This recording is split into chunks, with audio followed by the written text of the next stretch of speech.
Assalamualaikum warahmatullahi wabarakatuh. Pada video kali ini kita masih akan membahas tentang metode simplex, yaitu penerapan atau penyelesaian linear programming menggunakan metode simplex. Di sini kita mempunyai studi kasus seperti pada pertemuan minggu lalu. Kemudian sudah kita buat model matematisnya. Kita mempunyai variabel keputusannya adalah X1 menyatakan jumlah produk tipe supreme yang diproduksi, dan X2-nya adalah jumlah produk tipe excellent yang diproduksi.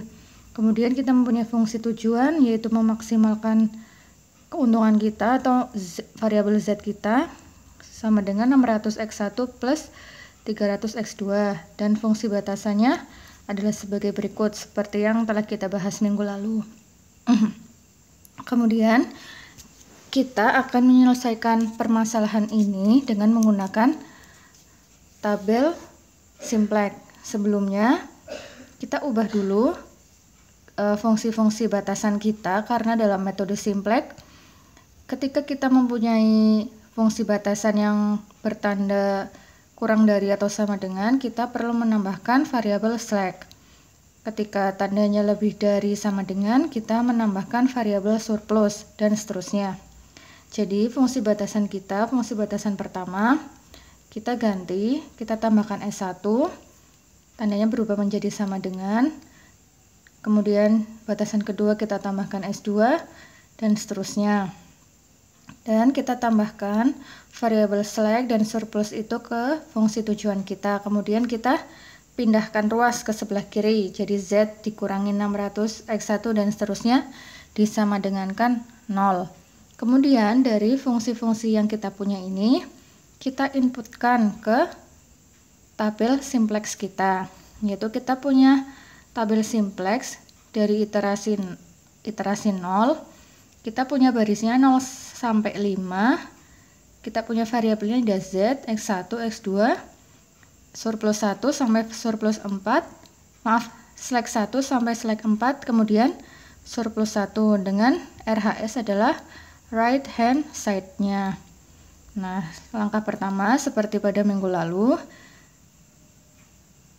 dari baris ke 0 kita cari yang nilainya paling negatif, adalah kolom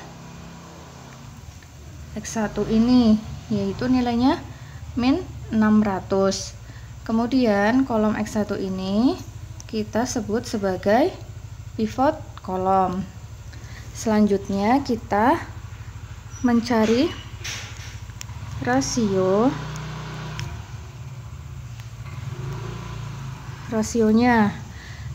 diperoleh dari kolom RHS dibagi dengan pivot kolom kita.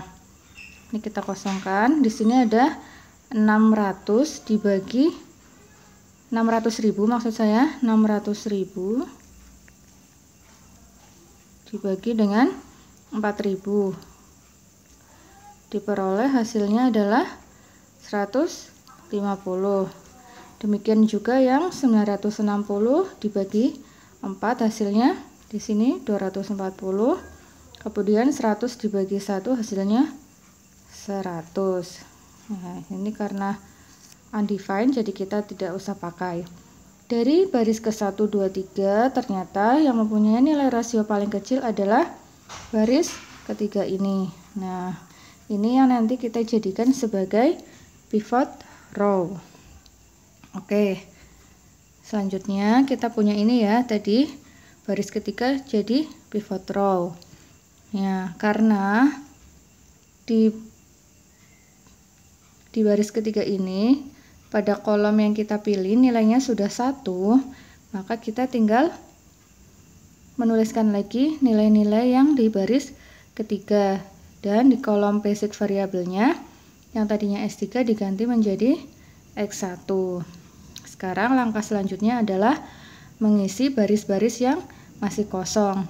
Misalkan untuk baris ke 0, bagaimana cara mengisinya? Seperti pada pertemuan minggu lalu, kita menggunakan OBE. Saya tuliskan di sini Z yang di sini ya, kita punya ada 1 min 600 min 300 0, 0, 0, 0-nya sebanyak 6 ya, sampai RHS. Kemudian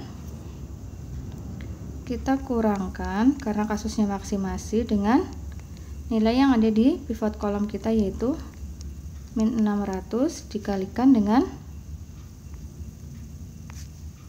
pivot row kita, yaitu di baris ketiga 0, 1, 0, 0, 0, 1, 0, 0,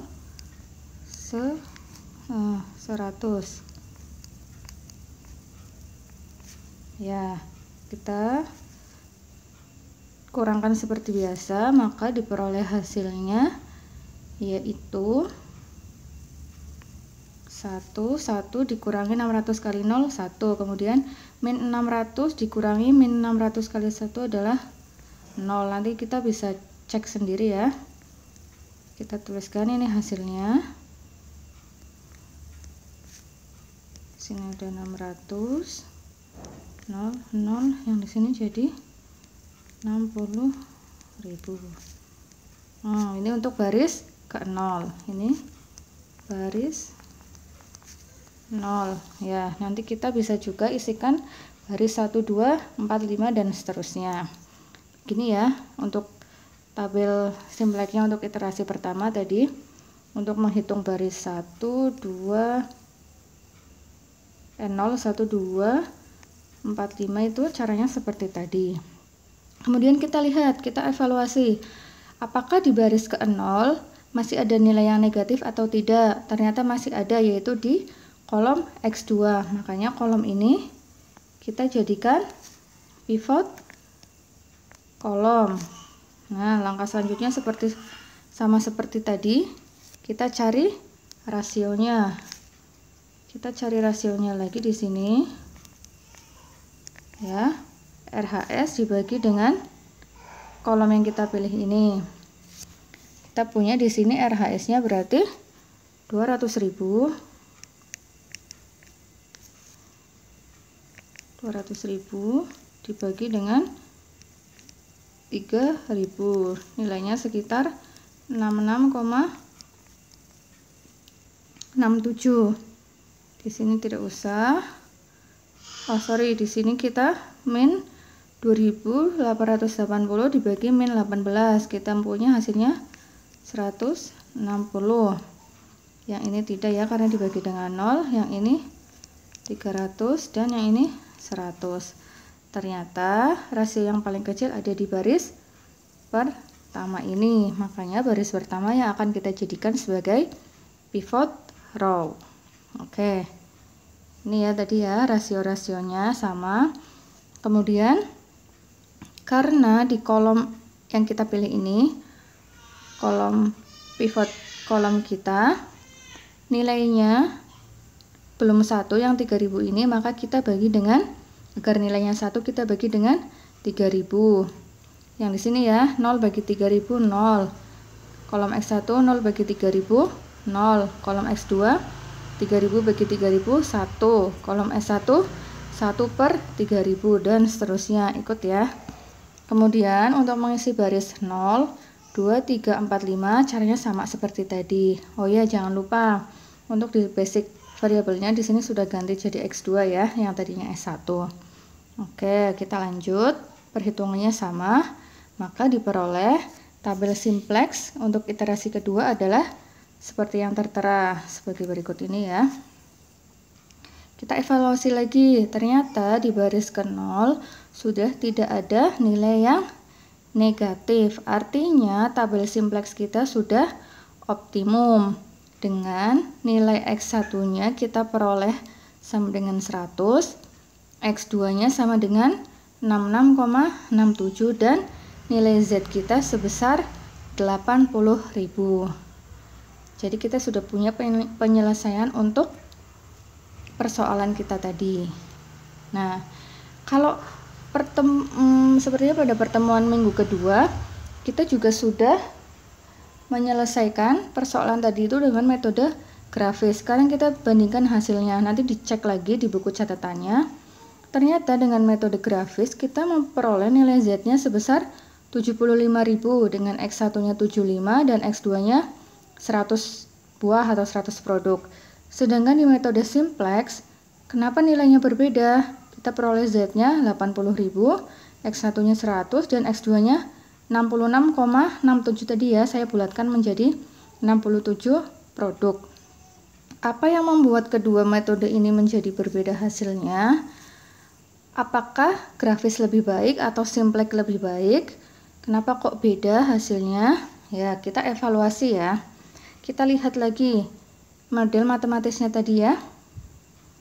Di sini tujuan kita adalah memaksimalkan. Seperti yang saya sudah bahas pada pertemuan minggu lalu, ketika tujuan kita adalah memaksimalkan, di batasan-batasan kita harusnya kita meminimalkan sumber daya yang kita punya. Tetapi coba lihat di sini ya. Di sini kita lihat ada batasan yang nilainya juga harus besar. Yang di sini memaksimalkan, di sini nilainya juga harus besar. Kan jadinya bertolak belakang. Harusnya kalau tujuan kita memaksimalkan, maka batasan-batasan kita harusnya nilainya kurang dari semua, kecuali yang non negatif ini. Nah, inilah yang membuat tadi hasil kita menjadi tidak, hasil simplex kita ini menjadi tidak tepat. Jadi untuk persoalan ini kurang tepat jika menggunakan metode simplex. Oleh karena itu nanti untuk menyelesaikan persamaan ini atau persoalan ini, untuk video selanjutnya kita akan bahas menggunakan metode Big M dan 2 fase. Ya, itu alasannya kenapa hasil dari grafis dan simplex kita nilainya berbeda. Nanti ketika fungsi tujuan kita meminimalkan, batasan kita juga harusnya nilainya lebih besar semua kalau ingin diselesaikan dengan metode simplex. Tapi kalau tetap seperti ini constraint kita, maka metode simplex sudah tidak bisa mengcover permasalahan ini. Nanti akan kita bahas metode Big M dan 2 fase. Demikian untuk pembahasan dari metode simplex untuk permasalahan kali ini. Untuk video kali ini saya akhiri. Terima kasih atas perhatiannya. Saya tutup. Wassalamualaikum warahmatullahi wabarakatuh.